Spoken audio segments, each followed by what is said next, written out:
প্রিয় দর্শক, আসসালামু আলাইকুম। আজ আমি আপনাদের খুবই সহজভাবে গরুর মাংস রান্না করে দেখাবো।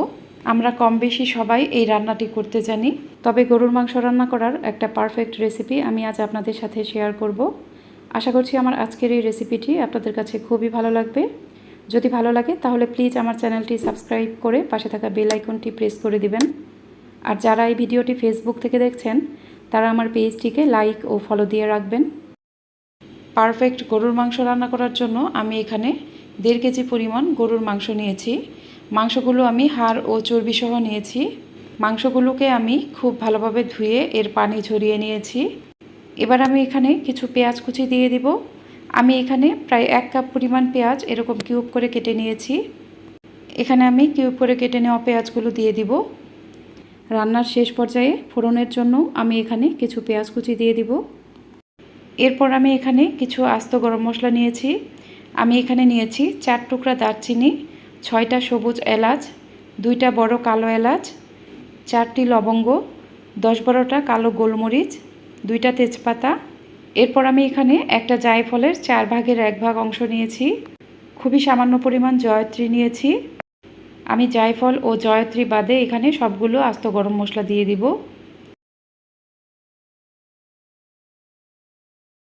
জয়ত্রীর অংশগুলো আমি হাতের তালুতে এইভাবে নিয়ে একটু ভেঙে গুঁড়া করে তারপর এখানে দিয়ে দেব।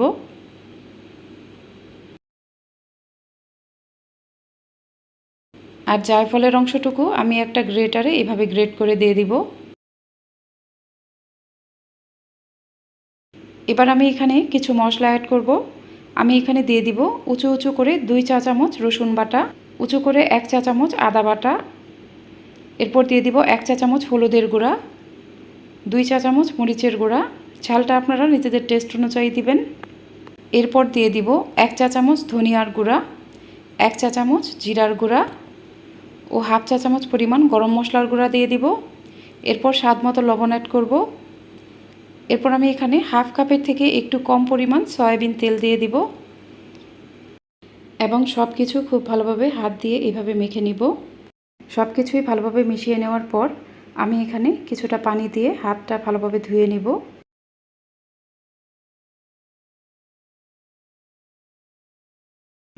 এবার এই মাংসটা আমি ম্যারিনেট করে রাখবো 1 ঘন্টার জন্য। ফিরে আসছি 1 ঘন্টা পর।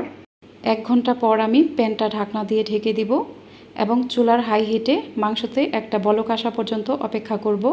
মাংসতে যখন এরকম একটা বলক চলে আসবে তখন আমি চুলার আঁচ কমিয়ে মিডিয়ামের থেকেও কম করে দিব এবং মাংসটা খুব ভালোভাবে নেড়েচেড়ে নিব। মাংসটা ভালোভাবে নেড়েচেড়ে নেওয়ার পর আমি প্যানটা ঢাকনা দিয়ে ঢেকে দিব এবং চুলার মিডিয়ামের থেকেও একটু কম আছে মাংসটা আমি একটু সময় নিয়ে কষিয়ে নিব। এই মাংসটা আমি ঢাকনা দিয়ে ঢেকে 40 থেকে 45 মিনিটের মতো রান্না করব। চুলার কম আছে মাংসটা কষিয়ে নেওয়ার ফলে এর ভেতরে মশলাটা ভালোভাবে ঢুকে যাবে এবং মাংসগুলো অনেকটা সেদ্ধ হয়ে যাবে।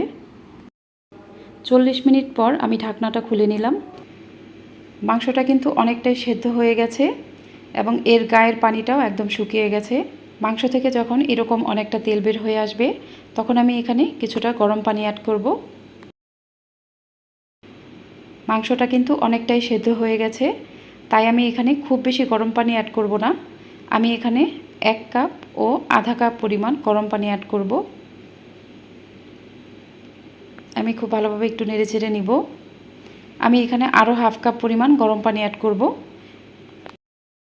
এখানে আমি মোট 2 কাপ পরিমাণ গরম পানি অ্যাড করলাম। এবার আমি প্যানটা ঢাকনা দিয়ে ঢেকে দিব এবং চুলার মিডিয়াম আঁচে মাংসটা পুরোপুরি সেদ্ধ হয়ে যাওয়া পর্যন্ত অপেক্ষা করব। 20 থেকে 25 মিনিট পর আমি ঢাকনাটা খুলে নিলাম।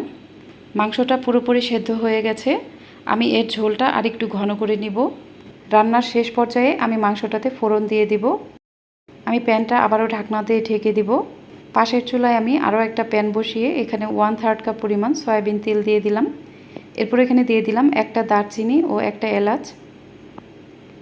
এরপর আমি এখানে 2 টেবিল চামচ পরিমাণ রসুন কুচি দিয়ে দিলাম। রসুন কুচিগুলো একটু ভেজে নেওয়ার পর আমি এখানে 4টি পেঁয়াজ কুচি করে নিয়েছি। পেঁয়াজ কুচিগুলো আমি এখানে দিয়ে দিব। পেঁয়াজ ও রসুন কুচিগুলো আমি অনবরত নাড়তে থাকব।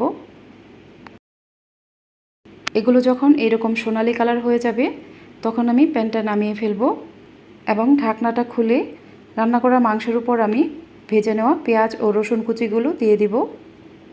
এই ফোড়নটা দেওয়ার ফলে মাংসের টেস্ট কয়েক গুণ বেড়ে যাবে। এবার আমি মাংসের সাথে সব কিছু খুব ভালোভাবে মিশিয়ে নেব। সব কিছুই খুব ভালোভাবে মিশিয়ে নেওয়ার পর আমি লবণটা চেক করে নিব। এরপর আমি প্যানটা আবারও ঢাকনা দিয়ে ঢেকে দিব 2 মিনিটের জন্য। 2 মিনিট পর আমি ঢাকনাটা খুলে নিব। আমার রান্নাটা হয়ে গেছে, আমি চুলাটা অফ করে দিয়েছি। এখন আমি মাংসটা গরম গরম সার্ভ করে নিব। আমার মাংসটা হয়ে গেছে, আমি এখন এটা সার্ভ করে নিচ্ছি। দেখুন এটা দেখতে কতটা লোভনীয় হয়েছে। যারা নতুন গৃহিণী অথবা ব্যাচেলর যারা আছেন তাদের জন্য এটি পারফেক্ট একটি রেসিপি। আশা করছি আজকের এই রেসিপিটিও আপনাদের কাছে খুবই ভালো লেগেছে। যদি ভালো লাগে তাহলে চ্যানেলটি সাবস্ক্রাইব করে পাশে থাকা বেল আইকনটি প্রেস করে দিবেন আর অবশ্যই একটা লাইক দিবেন। আজ এ পর্যন্তই, সবাই ভালো থাকবেন। আল্লাহ হাফেজ।